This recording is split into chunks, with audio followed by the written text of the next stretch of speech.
이제 좀 말씀하고 싶은 거는 이제 그 영상을 올리고 난 다음에 예.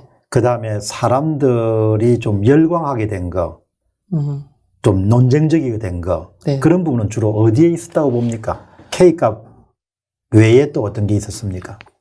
저는 좀 웃겼던 게 이미 추출이라는 말 외에는 태클을 못 걸더라고요.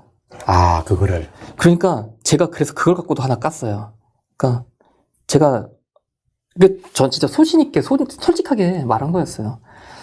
왔는데 지금은 또 약간 아는 사람들이 와서 댓글을 달더라고요. 통계 지식이 좀 있는 사람들이 댓글을 다니까 거기 반박하는 게 좀 조심스러운 부분도 생겼는데 처음에 막 댓글 다시는 분들은 이미 추출은 의미가 없죠. 막 이런 식으로 되게 짤막하게 댓글을 다는데 마치 어디서 그렇게 말하라고 시킨 걸 듣고 와가지고 자기 생각 없이 다른 댓글을 느낌을 저는 받았어요. 물론 그분들 입장에서는 약간 반박하고 싶을 수도 있다는 생각은 들지만 뭔가 이미 했던 말인데 똑같은 말을 딴 사람이 와서 하고 똑같은 말을 딴 사람이 와서 하고 거기서 뭔가 진지하게 얘기를 하고 싶다라기보다 그냥 하지 마 말리려고 하는 느낌? 숨기려고 하는 거. 예, 그냥 저는 그런 느낌을 받았어요. 은폐하려고 하는 그런 느낌. 예, 그거에 대해서 뭔가 고민한다라는 흔적이 있는 게 아니라 그냥 네가 하는 거 의미가 없으라고 빨리 덮어버리려고 하는 그런 느낌을 너무 많이 받아요. 그 다음에 이제 이거 외에 또 이제 방송을 하시면서 인상적이었거나 이번에 그런 수학적인 관점에서 좀 이번 사태를 이해할 수 있는 영상 만든 것 중에 또 어떤 게 있습니까? 일단은 이 모듈의 추정을 가지고 한 거 외에는 뭐 사실 다른 얘기는 별로 한 건 없었고요. 제가 요거는 제 영상에서 담으려고 했었는데 못 담았던 내용인데 이거는 좀 상세히 설명해 주죠. 이거는 이제 제 영상을 보셨던 분도 이 내용은 없었어요. 예. 그러니까 요걸 같이 화면을 띄우기가 좀 힘들긴 한데 예. 제가 요거를 조금만 끌어올게요.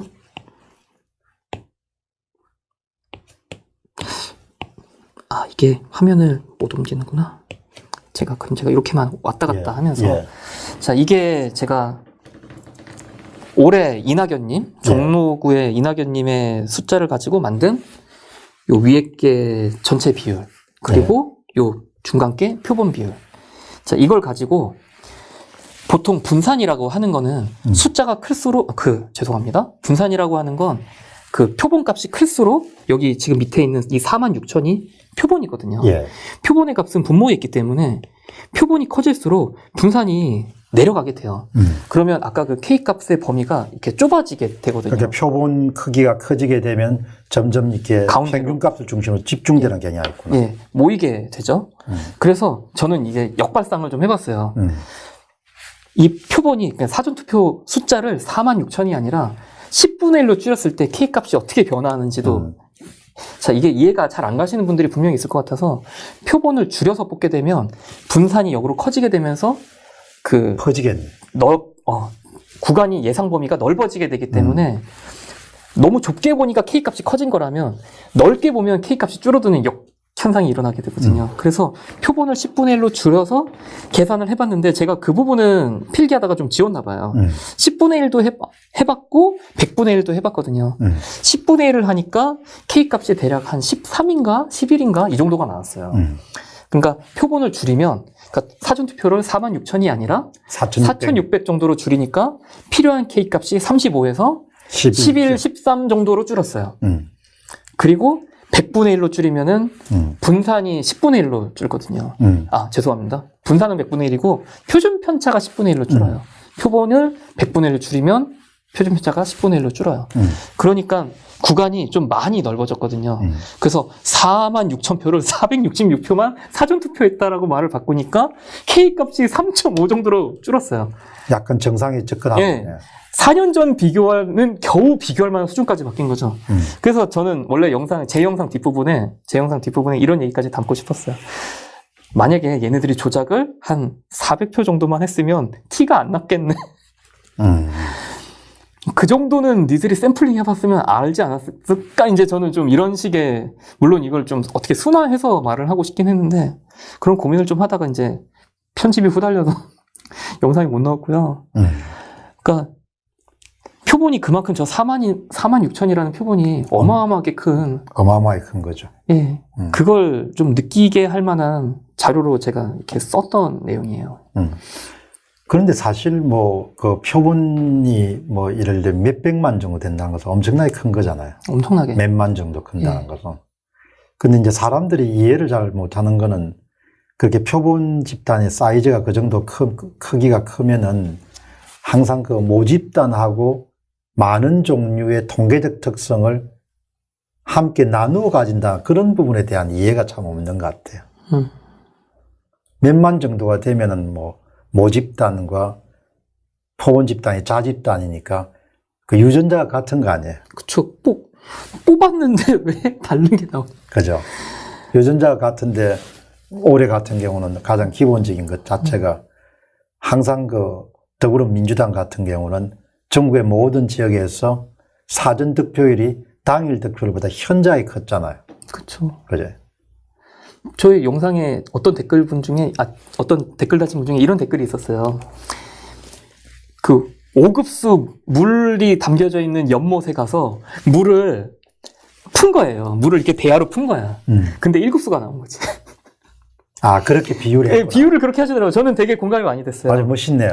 예, 그러니까 이것도 물도 전체 물이 100리터짜리면 그중에 한 50리터를 푼 거잖아요. 근데 어떻게 요령 있게 퍼야 어떤 초능력을 갖고 퍼야 이 물이 5급수짜리 물을 퍼야 1급수를 절반을 풀 수 있냐는 거지. 사실 뭐 이번에 보면 한 이제 그 유권자라는 것이 100 정도 되면은 사전과 당일이라는 것이 한 대략 4대 6 정도 이렇게 나누지지 않겠냐 생각이 들어요. 그럼 네. 얼추 그냥 50대 50으로 보면 되지 않습니까? 네. 50대 50으로 봐야 되기 때문에 거의 모집단, 그 다음에 사전 그룹, 그 다음에 당일 그룹이 다 평균이라든지 표준 편차 같은 걸 다 공유해야 되잖아요. 그리고 통계를 뭐 재밌게 풀어보신 분들은 알겠지만 예를 들어서 이 조직이 이렇게 편차가 많이 컸다 쳐도 그러면 다른 표본을 찾아보면 역방향으로 이렇게 편차가 큰 것도 생기기 마련이잖아요. 그래가지고 상식적으로. 플러스 마이너스 예, 해가지고 이쪽이 많은 게 있으면 이쪽도 많은 게 있고 그런 게 정상적으로 균등하게 나오는 게 심지어 저는 안 했지만 뭐 보수의 강지라고 할 수 있는 강남 같은 곳조차도 저는 제 영상에서 그 얘기를 다룰 만큼 능력이 안 돼서 못 다뤘지만 아주 충격적이었어요. 거기서도 사전투표에서 민주당이 이만큼 더 나왔다는 건 예. 거기 사는 사람들 입장에서도 황당할 것 같아요. 예. 그러니까 이제 보통 특별히 교육받지 않는 사람들을 설득할 수 있는 굉장히 중요한 방법은 그냥 X축에 0으로 해놓고 그 다음에 사전 득표율 빼기 당일 득표율을 플러스 막대 그래프로 그리고 그 다음에 이제 미래통합당 항상 마이너스지 않습니까? 네. 마이너스 이렇게 그리면 되거든요. 그럼 그래프가 특성이 어떤 거 하니까 가장 첫 번째 특성이 크기가 너무 크고 그 다음에 두 번째는 두 개가 쌍둥이처럼 데칼코마니처럼 이렇게 딱 접었다 펴면 것처럼 거의 비슷한 그런 그 모양이에요. 모양이고 제가 그걸 다 해봤는데 제가 가장 이제 충격받았던 거는 강남. 네. 강남하고 강남에 한 6개 정도 선거구가 있지 않습니까? 네. 거기도 거의 전국적인 현상하고 똑같은 거예요. 그래서 내가 놀래가지고, 아니, 사전투표 날에는 강남 좌파들만 다 거기 해가지고 아마 투표장을 다 강남 좌파들만 찍었는 모양이다. 그렇게 농담할 정도니까 통계적으로 너무나 그 이해하기가 힘든 도저히 그쵸. 그런 통계를 보고도 그게 믿기지 않는다고 그렇게 하면 어떻게 하죠? 어쩔 수 없이 뭐 이걸 무조건 저희가 신도 아니고 사람이 신도 아니고 그걸 무조건 진짜다 아니다라고 말을 할 수는 없겠지만 누구라도 말을 할 수 없겠죠. 그렇기 때문에라도 수사를 해야 된다. 시민의 한 사람으로서 당연히 요구할 권리다. 저는 그 얘기를 꼭 하고 싶고요. 그리고 그걸 입막음하려고 하는 사람들은 양심이 없다. 반성하세요. 저는 이렇게 영상을 담았어요. 저는 그게 정치적인 말이라고 전혀 생각하지 않아요.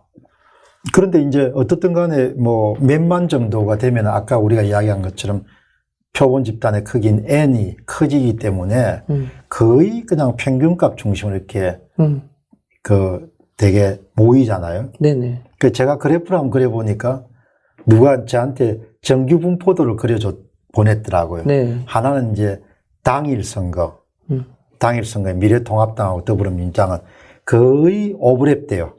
거의 겹치고 특정 평균값을 중심해서 약간 차이가 나지만 오버랩이 되는데 그 사전 득표율 같은 경우는 완전히 쌍봉 구조더구만요. 네. 오른쪽으로는 완전히 치우친 그런 봉우리가 전국 종 모양의 봉우리가 더불어민주당이고 그다음 완전히 왼쪽으로 그냥 마이너스 한 12.8인가 그쵸, 무슨 가운데 계곡 있고 이렇게. 계곡 있고 그렇게 낙타처럼 그때 네. 쌍봉이라 하잖아요. 쌍봉 네. 두 개의 봉우리 그거를 이제 사람들이 보고 설득되시는 분들이 굉장히 많더라고. 아 이거는 아닌 것 같다.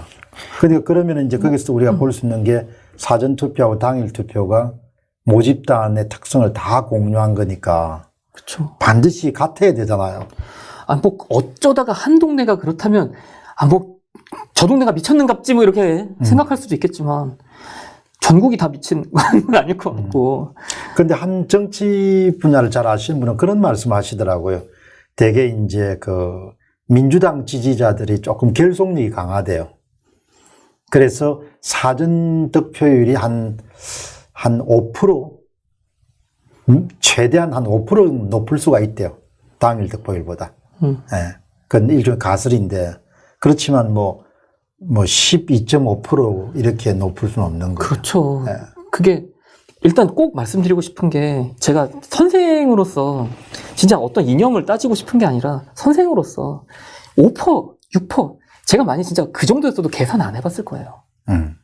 근데 진짜 5%에서 6% 바뀌는 게 엄청 힘든 일이고 6%에서 7% 바뀌는 건 그보다 더 힘든 일이고 그 7%에서 8% 바뀌는 건 정말 더 힘든 일이라는 걸 그거는 문제집 한두 번만 풀어봤어도 아는 상식이라. 아까 그 K 값, 이건 아까 좀 크게 나온 거 있지 않습니까? 네. K 값 좀 크게 나온 거. 예, 이거죠. 이낙연 씨 참석한 거죠. 네. 이걸 조금 더 이 좀 독자들한테 오래간만에 머리 좀 이렇게 돌리도록 한번 처음 가정부터 좀 자세히 한번 설명해 보죠. 이걸 사람들이 좀 더 잘 이해하게. 이거는 사실 제가 아주 수학 선생님 실력을 한번 발휘해 보죠. 예. 이거를 설명하려면 그러면 그냥 좀 넉넉하게 해도 상관이 예. 없으실까요? 제가 그러면은 그 교과서에 나오는 예. 요 모듈의 모평균, 요건 모평균 주장이구나. 이 옛날에 모평균, 포본 비율. 예. 예. 자, 여기서부터가 사실 기본 지식이죠. 여기, 한번 읽어보시죠. 이게 아주 예. 공부하는 시험치고.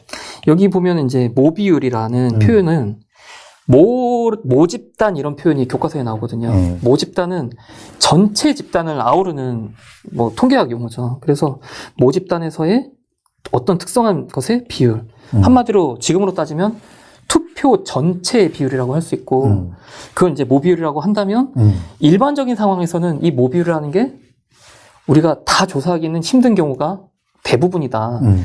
투표 같은 특별한 경우에서만 우리가 모비율을 조사할 수가 있지 대부분의 경우는 표본 비율을 대부분의 표본 비율을 통해서 이 모비율을 추측하는 정도에 불과하다. 그러니까 그게 이제 교과서에 나오는 이야기. 기본적인 통계라는 것은 이제 모집단의 크기가 크기 때문에 일일이 다 전수조사를 할 수 없기 때문에 그렇죠. 그 모집단에서 일부를 빼가지고 표본 집단을 만든 다음에 그 표본 비율을 가지고 모비율을 추정한다. 예. 예. 뭐 간단하게 제가 영상에서는 어떤 예를 들었냐면 여기 뭐 만 명이라고 만 명이 있다고 쳐요. 예. 이 10,000명 중에서 예를 들어 딸기 아이스크림을 좋아하는 학생이 뭐 사람이라고 해야겠네요. 딸기 아이스크림을 좋아하는 사람이 몇 %인지 궁금했어요. 자, 여기 딸기 아이스크림 좋아하는 사람이 몇 %일까?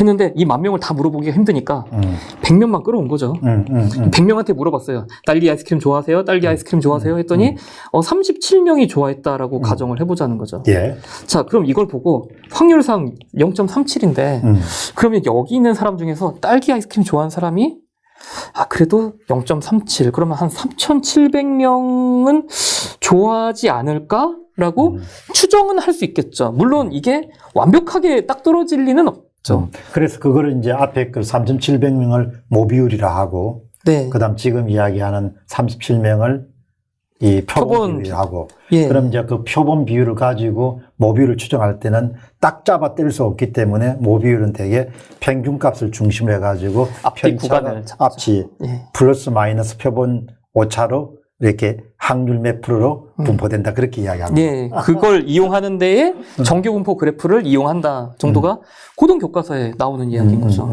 물론 이 3,700명인지 아닌지는 뭐 알 길이 없죠. 뭐 실제로 조사를 해봤더니 만약에 3,600명일 수도 있고 뭐 3,500명일 수도 있고 그거는 10만이 아는 영역이라고 생각을 하지만 오늘 뭐 통계가지고 그러니까 이제 문제는 표본 집단 수가 훨씬 커지면 커질수록 이 표본 비율이 정확해지겠죠. 모비율을 관역시킬 가능성이 훨씬 더 높아진다. 예, 그게 교과서에서 서술하는 내용인 거죠. 그러니까 뭐 한 9만이나 뭐 4만 정도 되면 엄청 큰 거니까 거의 표본 비율을 가지고 모비율을 추정하는 것은 문제없다 이야기죠. 오차 범위가 제가 뭐 단언하기는 힘들지만 그래도 플러스 마이너스 2% 정도면 충분히 추정이 가능하고 뭐 실제로도 저희가 뭐 제가 어렸을 때도 출구조사 같은 것들 이렇게 자료를 보면은 출구조사에서 만약에 이 후보가 뭐 지지율이 55%다. 그럼 실제로 선거가 다 끝났을 때도 뭐 54%, 56%. 그래서 우리 많이 놀랬잖아요. 그러니까 그게 표본이 그렇게 큰 것도 아닌데도 거의 플러스 마이너스 1, 2% 내에서 다 그대로 나오는 걸 보면 정말 통계학자들의 노고가 대단하다. 그래, 우리 귀신같이 마치네. 그런 말이죠. 예, 그거를 어렸을 때부터 쭉 봐왔는데 그걸 이제 저희는 해본 거죠. 그래서 그 구간을 어떤 식으로 설정하는지에 대한 예시가 수학자들이 만들어낸 분산 개념. 그 분산을 구하는 방식을 여기 P와 Q라는 예. 좀 얼핏 볼 땐 알아보기 힘든 예시로 되어 있지만 이 P가 여기서 모비율이라고 써 있기는 한데 추정을 할 때는 모비율과 표본 비율을 같은 것으로 취급하거든요. 그것도 교과서에 서술이 나옵니다. 그래서 앞에서 구한 표본 비율로 계산된 P 값과 여기 보시면은 이제 Q 값은 1-P. 엄밀히 말하면 이제 정반대, 상대적인 확률이라고 할 수 있거든요. 아까 만약에 아이스크림 좋아하는 사람이 0.6이었다. 그러면 이거는 1-0.6. 그럼 당연히 싫어하는 사람은 0.4 정도로 생각할 수가 있겠죠. 그 둘을 곱하기 연산을 하고 표본만큼 나눌 수 있어요. 그러니까 많이 나누기 때문에 분산값이 점점 내려갈 거고 보통은 이 표본이 100 정도만 넘어가도 되게 유의미한 값을 가지거든요. 이쪽이 중요한 거네. 표본 크기가 커지게 되면 네. 분산이 점점 역으로 네. 줄어들겠네. 저거는 그냥 고등학교 수업 시간 안 잔 사람이면 다 들을 만한 내용이죠. 그래서 평균값이 모든 게 집중된다. 그러니까 수업 시간에 퍼 자고 뭐 고등학교를 나왔어도 수학 수업이면 그냥 항상 이렇게 학교 교실 가면은 이렇게 주무시는 분들은 당연히 못 들었겠지. 그럼 표본 집단이 예를 들면 4만 5만 정도가 되면은 거의 저 표본 집단이나 모 집단의 평균값은 거의 그냥 그렇죠.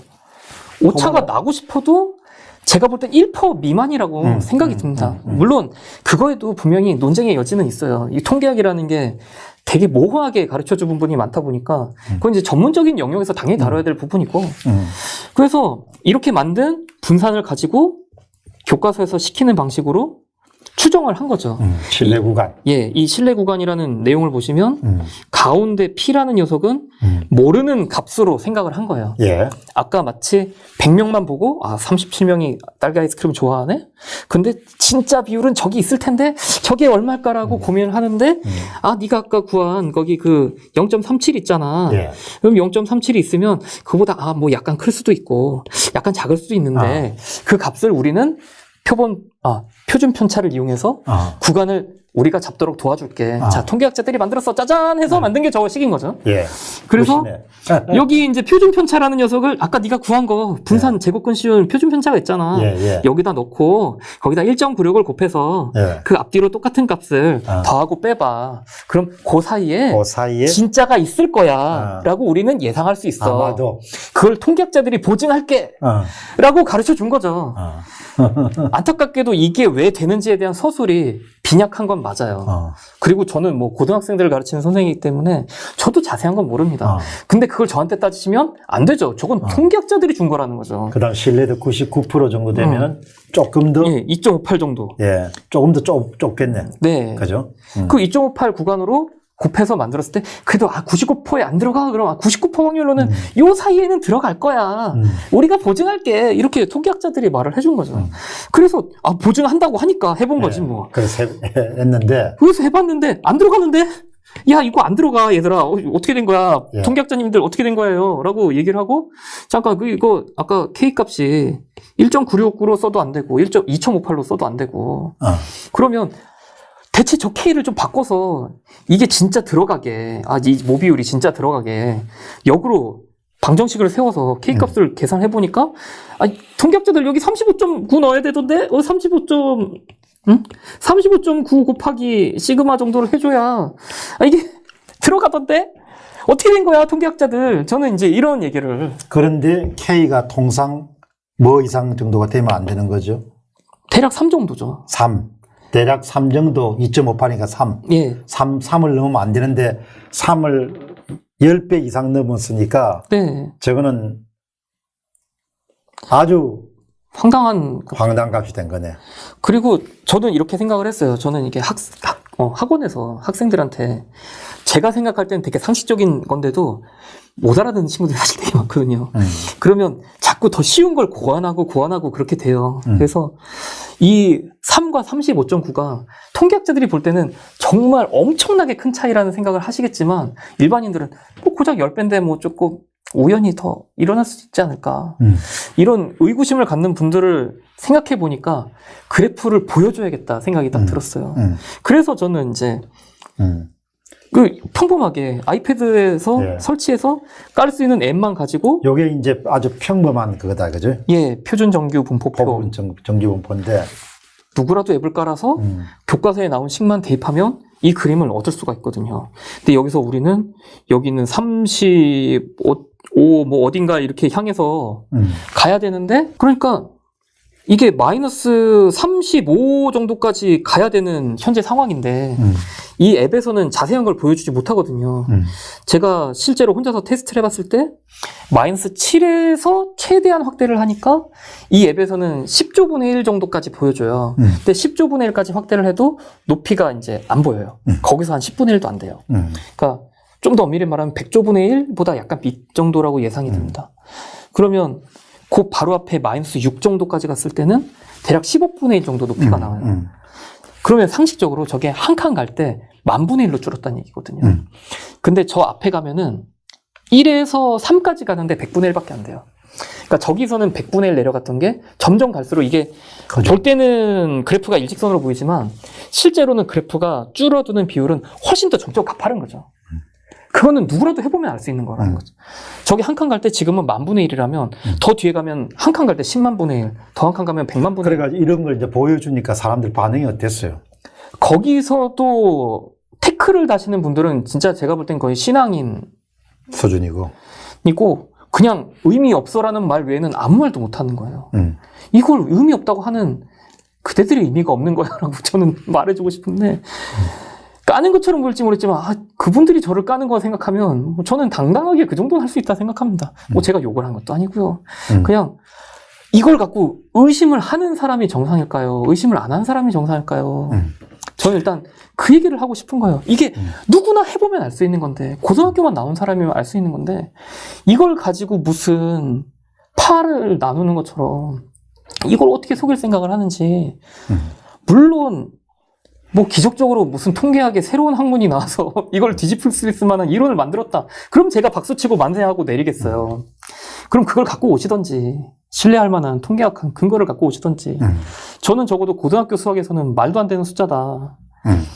그리고 그분들이 그 표본이 이미 추출이 아니다라는 말에 대해서 또 당당하게 얘기할 수 있는 게 아까 4년 전 그래프, 4년 전의 얘기를 보시면은 네. 이게 분명히 K값이 이제 20대 총신회가 P가 0.52이고 우리가 이제 표본 비율로 막 찾아낸 것이 0.535 그 다음에 그렇게 해서 계산을 해보니까 그 얼추 들어가네요. 이게 아주 근접해요. 5.25보다 약간 낮은 0.522 수준인데 0.525보다 약간 낮은 수준. 그렇게 하면 K가 필요한 값도 그거 조금 차이 나는데 소수점으로 0.13, 0.013 차이 나는 거잖아요. 그런데도 K값이 2에서 벌써 한 1 정도 확 차이가 나버리잖아요. 그러니까 저 정도조차도 통계학자들을 허용하기 싫다라는 게 그냥 냄새를 풍풍 풍기는데 저걸 무리하게 35, 6을 끌고 간다는 게 아니, 4년 전 거랑 비교해도. 그런데 이런 거를 원래는 이제 저 수학 선생님이 하는 게 아니고 통계학자들이 이런 거를 이야기해 줘야 되는데, 그죠? 그쵸. 저는 저보다 그런 분들이 더 많이 얘기할 줄 알았거든요. 네, 이렇게 이야기해 줘야 되는데, 그런 이야기가 안 나오니까 그렇게 많은 통계적인 증거가 있음에도 불구하고 사람들이 그걸 받아들이려고 안 하잖아요. 그냥, 지금도 악 쓰고 있고. 저는 제 영상에서 그랬어요. 제 말도 믿지 마세요. 그러니까 딴 사람들 말도 믿지 말고요. 여러분 편이라고 생각하는 사람, 아니면 여러분 적군이라고 생각하는 사람 다 믿지 마시고요. 제가 이 말을 하고 있지만 제 말도 믿지 마시고요. 그냥 스스로 생각해 보시라고. 그리고 나서, 그러니까 꼭 저는 이렇게 생각하는, 꼭 공부도 못하는 애들이 선생님 탓을 해요. 선생님이 열심히 설명해줘도 지가 못 알아들으면 선생님 탓. 근데 공부 열심히 하는 애들은요, 선생님이 틀려도 선생님 탓을 안 해요. 선생님도 실수할 수 있는 영역이 있다는 걸 오히려 알고 자기가 계산해서 맞추려고 하지. 공부 잘하는 애들은 그렇거든요. 근데 공부 못하는 애들은 선생님 설명 열심히 해주면 하나도 안 듣다가 답만 딱 베껴놓고 다음 문제 딱 보면 선생님 모르겠는데요? 안 배웠는데요? 그러면 사실 선생님 입장에서는 화가 여기까지 나죠. 선생은 진짜 최선을 다해서 힘을 쥐어짜서 설명을 해주는 건데, 근데 저는 댓글 다는 분 중에 그런 분들이 보인다는 거지. 이렇게까지 열심히 설명을 해줬는데 의미 없다니. 안 해본 거 티나는 거죠. 제가 볼 땐 영상도 안 보고 고민도 안 해보고 그냥 어딘가에서 주워 들은 말 믿는 사람으로밖에 안 보이는 거예요. 그냥 이런 걸 보고 나서도 근데 조금 이건 의구심이 들지 않냐, 이렇게 말을 한다면 저는 좀 납득할 수 있겠는데 그냥 의미 없다, 그냥 그 말이 의미 없다, 저는 그렇게 말을 하고 싶어요.